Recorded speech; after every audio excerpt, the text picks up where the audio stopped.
Indian herbal heritage, उसमें ये क्षमता है कि वो अनहोनी को होनी कर दे। Hello everyone, I'm Medha Singh from Jivana Herbals, an esthetician and a cosmetologist and your skin and hair specialist. आज का टॉपिक है को-वॉश। को-वॉश एक ऐसी टेक्निक है जिससे आपके बालों को हर प्रकार का रिजल्ट आप दे सकते हैं। बालों में खोई हुई नमी वापस लाना, colour treated, chemically treated hair में जो ब्रेकेज होता है तो वो ब्रेकेज पूरी तरह से खत्म होना और लंबाई का पूरा उपभोग आपको ये टेक्निक कराएगी। साथ साथ अगर स्कैल्प के ऊपर से हेयर में एक हेयर में थिकनेस है और वो नीचे लेंथ में जाके पतली हो जाती है तो एक हेयर में थिकनेस वापस आना पूरी लेंथ में, और उसके साथ साथ जितने भी क्यूटिकल लिफ्टेड अप हैं वो सील इन होना।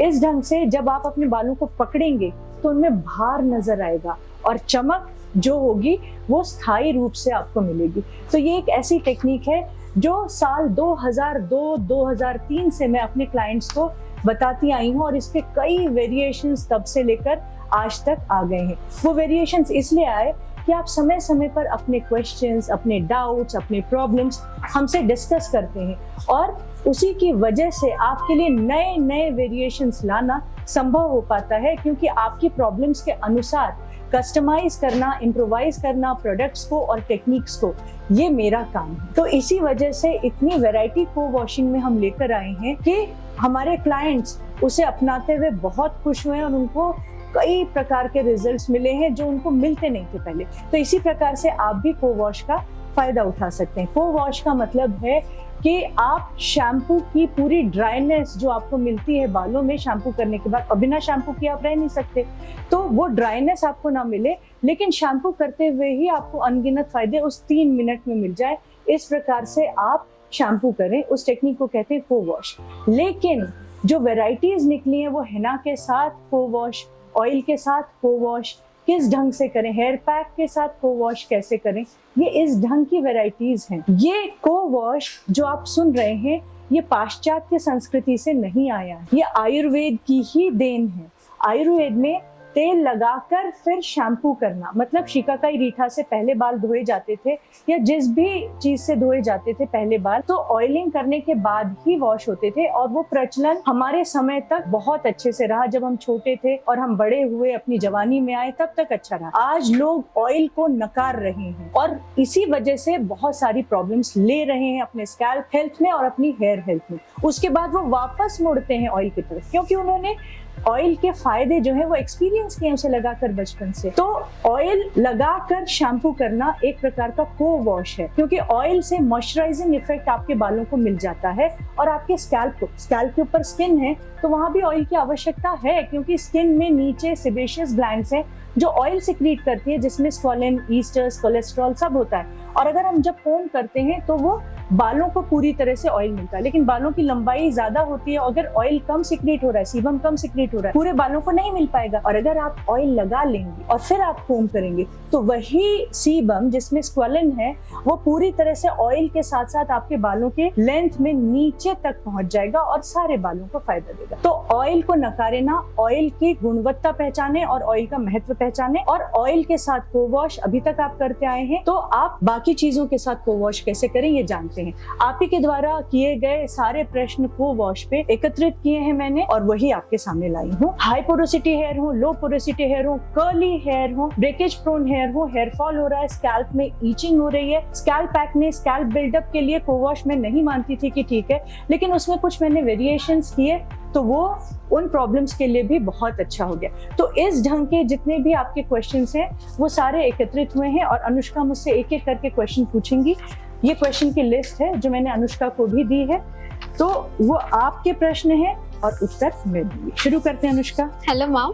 हेलो, मैं क्वेश्चन स्टार्ट करती हूँ। तो पहला क्वेश्चन ये है कि who can benefit from co wash? Co wash से किन्हें बेनिफिट्स मिल सकते हैं? को वॉश का सबसे ज्यादा बेनिफिट हाई पोरोसिटी हेयर को मिल सकता है, क्योंकि हाई पोरोसिटी हेयर में क्यूटिकल्स लिफ्टेड अप हो जाते हैं, ब्रेकेज प्रोन वो हेयर हो जाते हैं हाई पोरोसिटी, उसमें प्रोटीन और मॉइस्चर दोनों की कमी होती है। को वॉश में शैम्पू और कंडीशनर, पहले मैं आपको को वॉश के बारे में बता देती हूँ कि को वॉश जिसमें हम शैम्पू और कंडीशनर को मिला देते हैं, तो शैम्पू कम होता है, कंडीशनर ज्यादा ज्यादा होता है। 2:1 का रेशियो या 3:1 का रेशियो बहुत इफेक्टिव माना गया है, एक्सपीरियंस किया है इसमें। तो 2 parts of conditioner and 1 part of shampoo या 3 parts of conditioner and 1 part of shampoo. तो हाई पोरोसिटी हेयर वैसे ही ब्रेकेज प्रोन होते हैं, ड्राई होते हैं, ब्रिटल होते हैं। तो ऐसे में जब शैम्पू करते हैं तो वो ज्यादा बीच से टूटते हैं, जड़ से टूटने के बजाय वो बीच से ज्यादा टूटते हैं। तो जब हम को वॉश करेंगे, शैम्पू डायरेक्ट नहीं लगाएंगे, कंडीशनर मिक्स शैम्पू लगाएंगे, तो उनके जो लिफ्टेड क्यूटिकल्स हैं वो सीलिन होंगे, क्योंकि मॉइस्चराइजिंग इफेक्ट उनको ज्यादा मिलेगा। और हमेशा स्कैल्प में शैम्पू करें, लेंथ में शैम्पू ना करें। स्कैल्प का ही शैम्पू जो है झाग के साथ बालों को साफ कर देगा। पर हाई पोरोसिटी हेयर में मॉइस्चर प्रोटीन को वहां पर बना कर रख पाएगा। मॉइस्चर और प्रोटीन दोनों की कमी होती है, तब जाकर हाई पोरोसिटी हेयर होते हैं। क्यूटिकल इस तरफ से, मान लीजिए ये आपका हेयर है, यहाँ से क्यूटिकल लिफ्टेड अप हो गया और यहाँ से भी क्यूटिकल लिफ्टेड अप है, नीचे से भी। तो यहाँ पर अगर हमने कोई चीज डाली है कि हम इसे ठीक करना चाहते हैं, तो यहाँ से वो निकल आएगी। लेकिन मॉइस्चर, अगर आपने मॉइस्चर के साथ प्रोटीन लगाया है, जैसे कि हेयर पैक के साथ कंडीशनिंग मास्क, हेयर पैक पूरा फाइटोसोर्स से लिया गया प्रोटीन है, और उसके साथ अगर आपने कंडीशनिंग मास्क जिसमें मॉइस्चर है वो लगाया है आपने, तो वो यहाँ पर हाई पोरोसिटी हेयर में रिपेयर कर देगा, तो क्यूटिकल को सील इन कर देगा, तो रिटेन हो जाएगा मॉइस्चर, और धीरे धीरे वो आपके जो हाई पोरोसिटी हेयर है वो ठीक होने लग जाएंगे, क्यूटिकल क्योंकि सील इन होंगे। इस ढंग से अगर हम देखें तो कर्ली हेयर को इसका बहुत ज्यादा फायदा मिलता है को वॉश का। वैरायटी ऑफ को वॉश है, आप हमसे पूछ सकते हैं, हम आपको बताने के लिए तैयार हैं। इसके अलावा colour treated hair, chemically treated hair जो ब्रेकेज प्रोन होते हैं, यहाँ से थिक और यहाँ से थिन होने लग जाते हैं। बहुत ज्यादा सन में एक्सपोज्ड हेयर होते हैं जिनका कलर धीरे धीरे ब्राउन होने लगता है। इन सारे हेयर को को वॉश से पूरा फायदा मिलता है। अब आप सोचेंगे लो पोरोसिटी हेयर को तो कैसे फायदा मिलेगा, क्योंकि अगर वो तो वैसे ही लिम्प होते हैं और अगर उसमें मॉइस्चर लग जाएगा तो फायदा नहीं होगा। लेकिन अगर लो पोरोसिटी हेयर में हल्का सा हेयर ड्रायर से आप गर्मी पैदा कर देंगे दूरी से, और उसके तुरंत बाद आप अगर कंडीशनर अप्लाई करेंगे या उसके तुरंत बाद आप कंडीशनर और शैम्पू का जो रेशियो आपने मिक्स किया उससे शैम्पू कर लेंगे, तो उसमें मॉइस्चर रिटेन हो जाएगा और उसकी जो लो पोरोसिटी रहने की जो क्षमता हो गई है, बन गई है, वो खत्म हो जाएगी। तो इस प्रकार से हर एक कंडीशन के लिए को वॉश बेनिफिट देगा। नेक्स्ट क्वेश्चन ये है कि हु शुड नॉट को वॉश, किसे को वॉश नहीं करना चाहिए? जिनका बहुत ज्यादा ऑयली स्कैल्प है, क्योंकि यहाँ पर मैं स्कैल्प को छोड़कर सिर्फ बालों में को वॉश करने के लिए नहीं कह रही हूँ, मैं स्कैल्प में को वॉश करने के लिए कह रही हूँ और साथ साथ बालों में भी को वॉश करने के लिए कह रही हूँ। बहुत ज्यादा ऑयली स्कैल्प है, उन्हें को वॉश नहीं करना चाहिए। लेकिन उन्हें वो को वॉश नहीं करना चाहिए जो शैम्पू और कंडीशनर युक्त को वॉश है, उन्हें वो को वॉश करना चाहिए जिसमें हेयर पैक, हेना और थोड़ा सा कंडीशनर मिलाकर जब लगाते हैं हम, तो वो को वॉश वो कर सकते हैं। तो ये को वॉश टेक्निक एक हर्बल को वॉश टेक्निक है, और उसके साथ साथ उसमें एरोमाथेरेपी ऑयल्स हैं और प्रोटीन्स, विटामिन्स, मिनरल्स के सप्लीमेंट्स भी हैं। तो इस ढंग का को वॉश हर एक को फायदा करेगा। ओके, तो नेक्स्ट क्वेश्चन ये है कि क्या शैम्पू को डाइल्यूट करके भी को वॉशिंग की जा सकती है? हाँ, शैम्पू को डाइल्यूट करके को वॉशिंग की जा सकती है, लेकिन ये तो कॉस्ट इफेक्टिव बनाने के लिए किया जा सकता है। इससे फायदा कुछ नहीं मिलने वाला। एक तो स्कैल्प भी प्रॉपरली क्लीन नहीं होगा आपका, और बालों की लंबाई में भी क्लेंजिंग इफेक्ट वो लादर नहीं दे पाएगा, क्योंकि उसमें लादर कम होगा। अगर आपको शैम्पू में ही पानी मिलाना है और सारे नुकसान लेने हैं उसको डाइल्यूट करने के बाद, आपको सिर्फ पैसे बचाने के लिए, बाकी समय आप उसका नुकसान ही तो लेंगे। बार बार अगर डाइल्यूटेड शैम्पू से शैम्पू करेंगे तो आपको स्कैल्प बिल्डअप हो सकता है, प्रॉपर क्लेंजिंग स्कैल्प की ना होने की वजह से, और फिर हेयर फॉल हो सकता है, वो हेयर लॉस में कन्वर्ट हो सकता है, डैंड्रफ भी हो सकती है। तो अगर ऐसा ही करना है तो कॉस्ट इफेक्टिव भी अगर आपको उसको बनाना है, तो क्यों नहीं उसमें आप कंडीशनिंग मास्क मिला के ही उसे यूज करें। क्वांटिटी भी आपको ज्यादा मिलेगी और आपको फायदा भी ज्यादा मिलेगा। ओके, तो नेक्स्ट क्वेश्चन ये है कि क्या को वॉश के बाद भी कंडीशनर यूज करना चाहिए?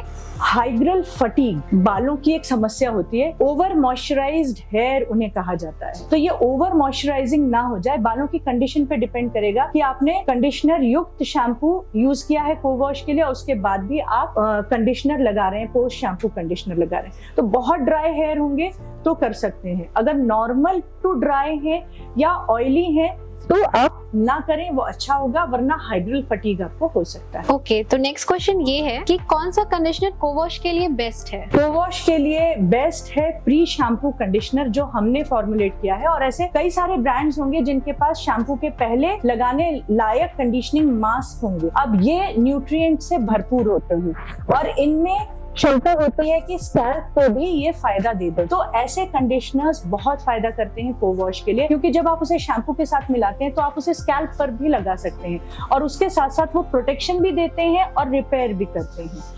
प्रोटेक्शन का मतलब है ब्रेकेज होने से रोक देना, अगर आगे होने वाला है तो वो रोक देना, और रिपेयर करना मतलब जितने भी ब्रेकेज प्रोन हेयर है उनको ठीक कर देना, क्यूटिकल्स लिफ्टेड अप है तो उन्हें ठीक कर देना। तो वो दोनों काम कर सकते हैं और साथ साथ शैम्पू क्लेंजिंग कर देगा। ओके, तो नेक्स्ट क्वेश्चन ये है कि क्या शैम्पू के पहले कंडीशनर लगाने को भी को वॉश कहते हैं? हाँ, शैम्पू के पहले, जैसा भी मैंने बताया कि शैम्पू के पहले अगर आप कंडीशनिंग मास्क, जुवेना हर्बल्स का स्पा सिल्क कंडीशनिंग मास्क है जिसमें वीट जर्म है और स्पाइरुलिना एल्गी उसमें है और साथ साथ उसमें बहुत अच्छा कोकोनट बटर अच्छी मात्रा में डाल रखा है। तो अगर वो आप स्कैल्प एंड हेयर पे 20 मिनट्स के लिए उसे डाइल्यूट करके अप्लाई कर लेते हैं शैम्पू के पहले, तो वो आपको बहुत फायदा देता है। और उसके बाद आप शैम्पू करें, उसमें भी आप हल्का सा कंडीशनर मिला सकते हैं और उसके बाद भी आप पोस्ट शैम्पू कंडीशनर अप्लाई कर सकते हैं, उसे रिंजिंग कर सकते हैं। को वॉश के लिए शैम्पू और कंडीशनर मिक्स करने का रेशियो क्या है? जैसे मैंने पहले ही बता दिया, 2:1 या 3:1 होगा। 3 parts of conditioner, 1 part of shampoo, या 2 parts of conditioner and 1 part of shampoo. जिनका ड्राई स्कैल्प है, बहुत ड्राई हेयर है, वो 3 पार्ट्स ले लें, और जिनका नॉर्मल टू ड्राई है या नॉर्मल है वो 2 पार्ट्स ऑफ कंडीशनर ले लें और 1 पार्ट ऑफ शैम्पू। ओके, तो नेक्स्ट क्वेश्चन ये है कि शैम्पू के पहले और शैम्पू के बाद कंडीशनर में अंतर क्या है? तुम्हारा कहने का मतलब है अनुष्का, प्री शैम्पू और पोस्ट कंडीशनर और post shampoo conditioner. Pre shampoo conditioner repair बहुत अच्छे से करता है और न्यूट्रिएंट्स की सप्लाई स्कैल्प को भी देता है। जितनी ऑयली कंडीशन होगी स्कैल्प की, वो भी कंडीशनिंग मास्क को अप्लाई करने से दूर हो सकती है, क्योंकि अगर आपके सेबेशियस ग्लैंड्स की क्षमता ऑयल ज्यादा सिक्रीट करने की है और उसे बाहर से ऑयल मिल जाता है, वो भी बहुत ही संतुलित मात्रा में, जैसे कि कंडीशनिंग मास्क में होता है, मतलब प्री शैम्पू कंडीशनर में होता है, क्योंकि वो एक इमल्शन है, तो वो धीरे धीरे ऑयल कम सिक्रीट करेगा क्योंकि उसको बाहर से ही ऑयल मिलने लगेगा। तो सेबेशियस ग्लैंड जो है वो ओवर एक्टिव नहीं रह जाएंगे, वो नॉर्मल हो जाएंगे। फिर जितने ब्रेकेज प्रोन हेयर है वो उनको ठीक कर देगा और साथ साथ प्रोटेक्शन देगा। न्यूट्रिएंट्स हैं इसलिए वो प्रोटेक्शन देगा। आप जब शैम्पू के बाद आप कंडीशनर अप्लाई करते हैं तो वो रिपेयर करता है कुछ हद तक, लेकिन एक मॉइस्चर की परत छोड़ देता है आपके बालों पर, जो नेचुरल सनस्क्रीन का काम करती है कि धूप की गर्मी या हवा के जो थपेड़े पड़ते हैं बालों को, वो तुरंत ही बालों को ड्राई नहीं करते हैं। 24 to 48 आवर्स एक बार आप वो शैम्पू कंडीशनर से रिंजिंग कर लेंगे तो उसका इम्पैक्ट रहता है, धूप में भी बचाव करता है। तो वो रिपेयर करते हैं ऐसा कहते हैं जो पोस्ट शैम्पू कंडीशनर है, लेकिन मेरा ये मानना है कि वो सिर्फ और सिर्फ एक मॉइस्चर की परत जो है वो बालों पर दे देते हैं, जो सन से और पोल्यूटेंट से बालों को बचा लेती है। वरना 2 मिनट का कंडीशनर शैम्पू के बाद लगाया हुआ कभी भी रिपेयर नहीं कर सकता। वो हमेशा आपको 20 मिनट्स के लिए पहले, शैम्पू के पहले लगाना होगा अगर आपको रिपेयर कराना है, अपने बालों को करना है तो। ओके, आप तो हर्बल को वॉश भी सिखाती हैं, तो प्लीज हमें भी बताइए मैम। जैसे शुरू में ही मैंने बताया कि बहुत सारी वेराइटीज हमने इसकी निकाली, तो हमारे क्लाइंट्स को जब हम रेजिमेन देते हैं तो हम उनको बताते हैं और वो क्लाइंट सुन रहे हैं, क्योंकि ये तो यूट्यूब परिवार पूरा ही क्लाइंट्स का ही है हमारा, और वो सुन रहा है तो वो जान रहा है क्योंकि वो उसे फॉलो कर रहा है। तो इस ढंग से हेना और हेयर पैक से हम को वॉश कराते हैं। जैसे अगर बाल सफेद हैं और आपको हेना का कलर चाहिए, आपको हेयर कलर नहीं अप्लाई करना, तो हेना ज्यादा क्वांटिटी में और फिर उसमें हेयर पैक जो पूरी तरह से प्रोटीन से ओतप्रोत है, और उसी में कंडीशनिंग मास्क डालकर फिर ऑयल अप्लाई करते हैं बालों में, और तब उसके ऊपर से ये मिश्रण लगा लेते हैं 40 मिनट के लिए जिनको कंडीशनिंग चाहिए, 1.25 घंटे के लिए जिन्हें कलर चाहिए। उसके बाद वॉश कर ले। तो जिन्होंने बिना ऑयल के ही अप्लाई किया है तो उनको वॉश करने के बाद शैम्पू की भी आवश्यकता नहीं होती है, और जिन्होंने ऑयल अप्लाई करके ये मिश्रण लगाया है तो वो एक रिंस शैम्पू का दे दें और उसके बाद फिर को वॉश भी एक रिंस दे दें, या फिर सीधा को वॉश दे दें। अगर बहुत ड्राई हेयर है तो शैम्पू और कंडीशनर का मिश्रण वो दे दें। आप जिनको हेना नहीं लगानी तो उन्हें लगाना है प्रोटीन और मॉइस्चर, जो कि बालों को बेहद जरूरी है, बालों के लिए स्वस्थ रहने के लिए और हेयर फॉल रोकने के लिए, क्योंकि प्रोटीन और मॉइस्चर से ही हमारे बाल बने हैं। तो हेयर पैक लिया करीब जैसी लेंथ होगी उसके अनुसार, तो हेयर पैक ज्यादा और कंडीशनिंग मास्क कम, या दोनों संभाग ले सकते हैं। अगर आपको नमी बहुत अच्छी चाहिए, ड्राई हेयर है तो, और प्रोटीन भी क्योंकि हेयर फॉल हो रहा है आपका, तो 2 चम्मच आपने या 3 चम्मच हेयर पैक ले लिया और 2 चम्मच आपने कंडीशनिंग मास्क ले लिया, मिला लिया, और बिना तेल लगे बालों में आप इसे लगा लीजिए स्कैल्प स्कैल्प में भी और बालों में भी। बच्चों के लिए तो ये बहुत अच्छे से काम करता है, school going, college going children के लिए, अडल्ट्स के लिए ये बहुत अच्छे से काम करता है। बस और 20 मिनट्स टू 30 मिनट्स के बाद इसे वॉश करके शैम्पू आप अप्लाई कर लें और आपको किसी भी चीज की जरूरत नहीं, आप देखेंगे कि आपका हेयर फॉल भी रुक गया है। इसके अलावा हेयर टॉनिक हेयर ऑयल की जगह अप्लाई करें। अगर बहुत ऑयली स्कैल्प है और हेयर तुरंत ही 24 आवर्स में ही शैम्पू करने के बाद लिम्प हो जाते हैं, तो हेयर टॉनिक आप स्प्रे करें, जिसमें बहुत सारी औषधि हैं जो आपके हेयर फॉल को रोकती हैं, हेयर लॉस को रिवर्स करती हैं। तो वो आप स्प्रे और हेल्दी स्कैल्प भी उसे लगाए, जिससे कि वो हेल्थ मेंटेन रहे हेयर की और रूट्स की। तो बस हेयर टॉनिक आपने स्प्रे किया और फिर उसके बाद आपने मिश्रण लगा लिया। डैंड्रफ है तो औषधि युक्त सिर्फ आपको हेना ऐड करनी है 1 टीस्पून। तो 2 to 3 teaspoon hair pack, 2 teaspoon conditioning mask, 1 teaspoon या हाफ टीस्पून हेना डाल दी, क्योंकि एंटी फंगल प्रॉपर्टीज हेना की इतनी हाई होती हैं कि वो डैंड्रफ खत्म कर देता है। ये बात कोई माने चाहे ना, 32 साल के इतिहास में अपने अनुभव के आधार पर मैं ये बात बिल्कुल दावे से कहती हूँ कि हेना से डैंड्रफ ठीक हो जाती है और स्कैल्प बिल्डअप भी ठीक होता है। जिनके स्कैल्प ड्राई है उनको हेना लगाने से खुजली होती है, तो उन्हें फिर हल्का सा ऑयल लगा लेना चाहिए। और जिन्हें हेना से कभी खुजली नहीं होती है, अचानक खुजली होनी शुरू होती है, तो उन्हें देखना चाहिए कि मौसम बदल रहा है और बदलते मौसम में उन्हें प्यास कम लग रही है, वो पानी कम पी रहे हैं, तो उसकी वजह से स्किन में भी ड्राइनेस आती है और स्कैल्प पर भी स्किन है वहां भी ड्राइनेस आती है, तो वो ईचिंग उस वजह से होती है। तो पानी की मात्रा को भी जरूर देखें जब आप हेना अप्लाई करते हैं। तो ओके, तो ये लास्ट क्वेश्चन है, हम परफेक्टली को वॉश कैसे करें? हम परफेक्टली को वॉश हमारे रिक्वायरमेंट्स पर करें। ठीक है, अगर आप को वॉश को सिर्फ और सिर्फ शैम्पू और कंडीशनर का ही कॉम्बिनेशन मानते हैं, तो आप वीक में 3 बार अपने स्कैल्प और बालों की क्लेंजिंग कर सकते हैं। 3 बार शैम्पू करना या 4 बार शैम्पू करना लोगों को परेशानी देता है दिमाग में कि हमारे बाल ड्राई हो जाए। तो ऐसे में स्कैल्प को भी क्लीन रखना जरूरी होता है, क्योंकि आजकल हेयर फॉल की प्रॉब्लम सभी को है और जब तक स्कैल्प क्लीन नहीं रहेगा ये समस्या बनी रहेगी। लेकिन बार बार शैम्पू करना ये सोल्यूशन नहीं है इसका। तो को वॉश आप अपना एक मिश्रण बना के रख लें और वीक में करीब 2 बार आप को वॉश करें। शैम्पू और कंडीशनर का मिश्रण शैम्पू करने के लिए यूज करें और एक बार नीट शैम्पू आप यूज कर रहे हैं, जिससे आपके मन से ये भी एक गलतफहमी दूर हो जाए कि कहीं मॉइस्चर स्कैल्प की गंदगी को वापस सेटल तो नहीं करा देता है, जबकि वो नहीं कराता है। लेकिन आप एक बार नीट शैम्पू भी कर लें। तो ये परफेक्टली को वॉश करना हुआ। मतलब ये प्रश्न जो है इसका उत्तर पूरे वीडियो में मैं दे चुकी हूँ। को वॉश परफेक्टली कैसे किया जाए, तो वो हेयर पैक से भी किया जा सकता है, हेना से भी किया जा सकता है, हेयर टॉनिक से भी, हेयर ऑयल से भी किया जा सकता है, हर प्रकार से को वॉश किया जा सकता है। तो ऐसा ये जो प्रश्न है कि परफेक्टली कैसे करें, ये आपके रिक्वायरमेंट पे डिपेंड करेगा। Thank you so much ma'am. Most welcome Anushka. को वॉश पर जितना बोले उतना कम है। समस्याएं क्योंकि अथाह हैं, तो को वॉश टेक्निक्स अगर आप अपनी किसी भी समस्या के लिए अपनाते हैं, जैसे कि मैंने वैरायटीज आपको बताई हैं, तो किसी वैरायटी का चयन आप अपनी समस्या के अनुसार कर सकते हैं।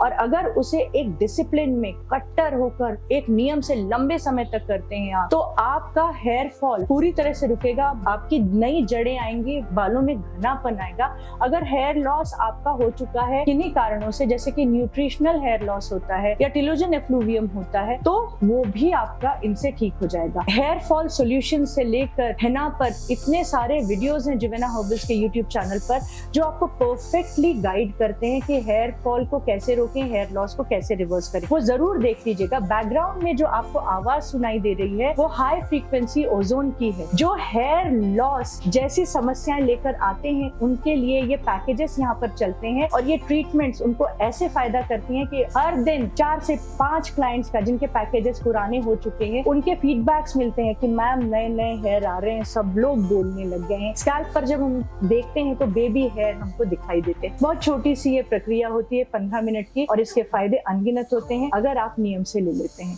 15 मिनट आप वीक में 2 बार आ जाएं, वीक में 1 बार आ जाएं, कभी वीक में 3 बार आ जाएं, महीने में 3 बार 4 बार आ जाएं। जब कभी आप इस ढंग से एक निरंतर आप चलाते रहते हैं इस ट्रीटमेंट को, तो आप देखते हैं कि बालों में कालापन भी आ गया और नई जड़ें भी आ गई। लेकिन अकेला हाई फ्रीक्वेंसी ओजोन फायदा नहीं कर सकता है जब तक कि उसके पहले और उसके बाद क्या लगाना चाहिए और तुरंत लगना चाहिए वो, और उसमें बहुत अच्छी औषधियां होनी चाहिए। तो वो प्रक्रिया यहाँ पर 15 मिनट में हो जाती है। पोस्ट हाई फ्रीक्वेंसी ओजोन हम लोग हेयर टॉनिक और लीव इन कंडीशनर लगाते हैं और उसका फायदा अच्छा मिलता है। यहाँ पर जब को वॉश की बात हुई तो लीव इन कंडीशनर को भुला नहीं सकते, उसे मैंने मेंशन नहीं किया, वरना लीव इन कंडीशनर अपने आप में ही एक को वॉश की पद्धति है। जैसे कि आपने शैम्पू कर लिया, को वॉशिंग मतलब जो मिश्रण आपने तैयार किया शैम्पू और कंडीशनर का, उससे आपने शैम्पू कर लिया और शैम्पू के बाद जब बाल आधे गीले आधे सूखे हैं तो उसमें आपने लीव इन कंडीशनर बालों में लगा और फिर फोम कर लिया 15 मिनट के बाद। हमारा लीव इन कंडीशनर बहुत इफेक्टिव है और आप कोई और ब्रांड जिस पर रिलाई करते हैं आप वो भी कर सकते। तो ऐसे में आपको पोस्ट शैम्पू कंडीशनर की आवश्यकता नहीं होती। वो लीव इन कंडीशनर 24-48 घंटे ही आपके बालों को प्रोटेक्शन नहीं देता, वो leave in conditioner next shampoo तक, नेक्स्ट को वॉश तक प्रोटेक्शन देता है आपके बालों को। तो ये भी एक प्रकार का को वॉश है। Thank you so much. मुझे लगता है आज के लिए इतना ही काफी है। पूरा वीडियो देखिएगा, लाइक और सब्सक्राइब जरूर करिएगा और मैं आप सभी को धन्यवाद देना चाहती हूँ कि जुवेना हर्बल्स के यूट्यूब चैनल को यूट्यूब ने सिल्वर बटन दिया है और इसका श्रेय भी मैं आपको, मेरे यूट्यूब परिवार को देना चाहती हूँ। धन्यवाद।